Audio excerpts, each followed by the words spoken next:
வணக்கம், நான் doctor Kaliraj.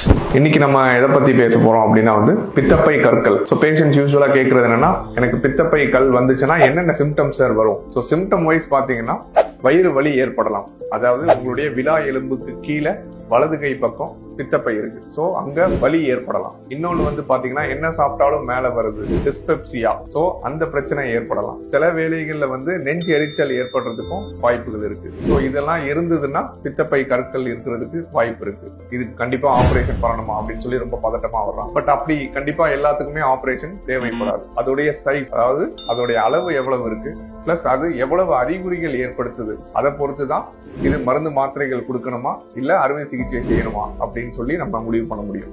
So எல்லா பித்தப்பை கற்களுக்கும் கண்டிப்பாக அறுவை சிகிச்சை தேவையில்லை. அதோட அறிகுறிகள் அதிகமா இருக்கு, மஞ்சக்காமலை ஏற்படுத்துற அளவுக்கு அது பித்தப்பை பாதையில அடைப்பு ஏற்படுத்துது அப்படின்னா கண்டிப்பா அதுக்கு அறுவை சிகிச்சை தேவைப்படும்.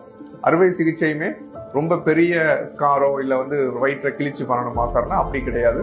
கண்டிப்பாக இந்த லேப்ரோஸ்கோபிக் முறையிலேயே நுண்துளை ஆபரேஷன் பண்ணி கண்டிப்பாக இதுக்கு அறுவை சிகிச்சை செய்து கொள்ளலாம். அதை பத்தி எந்த விதத்திலையும் மக்கள் பயப்பட தேவையில்லை. தேங்க்யூ.